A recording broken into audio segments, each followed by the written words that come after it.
Salam sejahtera buat kita semua. Selamat pagi, Bapak, Ibu, Saudara terkasih dimanapun berada. Puji Tuhan, semangat yang baru. Ini menjadi kesempatan buat kita semua untuk kembali lagi memberikan yang terbaik untuk hormat kemuliaan bagi nama Tuhan. Firman Tuhan akan kita renungkan bersama-sama. Di hari ini kita akan sama-sama melihat dalam Kejadian pasal yang ke-37 ayat 1-11. Kisah yang sangat menarik sekali.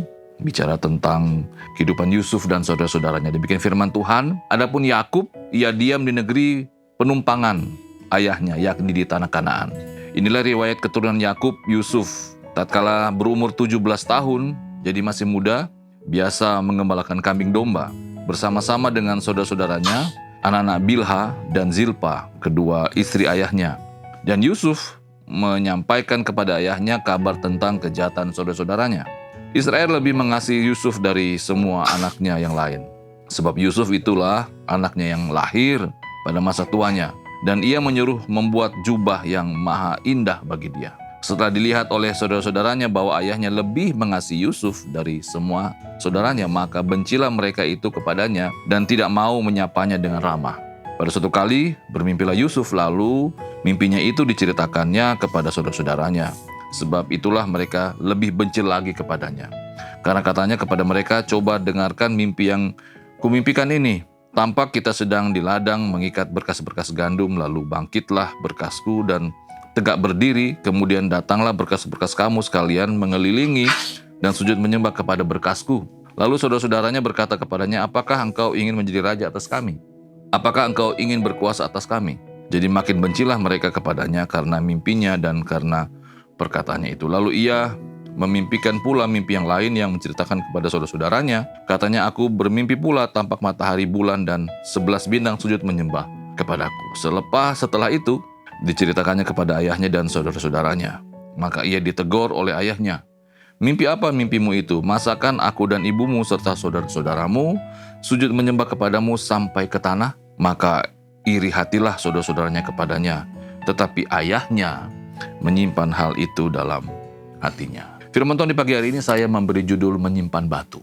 Bapak Ibu saudara terkasih, ya, jadi sekali lagi saya bicara tentang kehidupan anak-anak saya secara khusus Gamaliel. Karena ada begitu banyak hal menarik yang menjadi pelajaran rohani begitu.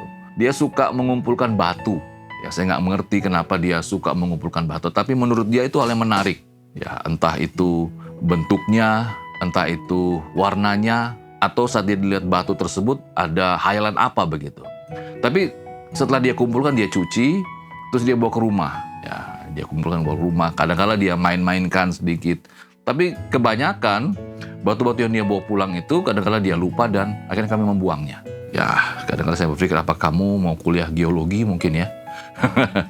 Puji Tuhan, firman Tuhan di pagi hari ini kembali mengingatkan kita bagaimana Yusuf itu menjadi korban dari apa yang dilakukan oleh kakak-kakaknya. Memang kita membaca dalam firman Tuhan di pagi hari ini bagaimana sikap Yusuf begitu ya, agak sedikit sombong. Dia menceritakan bagaimana mimpinya, lalu bagaimana perlakuan Yakub ayahnya yang cenderung lebih mengasihi, menyayangi si Yusuf. Sehingga Yakub sebagai seorang ayah, dia sudah tahu bahwa kakak-kakak dari Yusuf ini benci. Ya, tidak suka, bersikap tidak ramah. Tetapi justru dalam bacaan firman Tuhan kita, dia menyimpan hal itu di dalam hatinya. Ini menjadi pelajaran berharga buat kita semua. Bukannya menegur kakak-kakaknya, tapi atau berusaha merubah sikap, tapi dia justru menyimpan. Dan akibatnya Yusuf dipersekusi oleh kakak-kakaknya. Bapak saudara terkasih, demikian juga dalam kehidupan tahun-tahun kita yang kita lewati, yang merupakan bagian dari sejarah besar dalam kehidupan kita. Kita pun meyakini Tuhan hadir di dalamnya. Bukan saja hadir, tetapi juga kita meyakini bahwa Tuhan menyertai, melindungi, dan Tuhan mau kita belajar dan berani mengevaluasi diri agar jalan-jalan kehidupan kita semakin baik.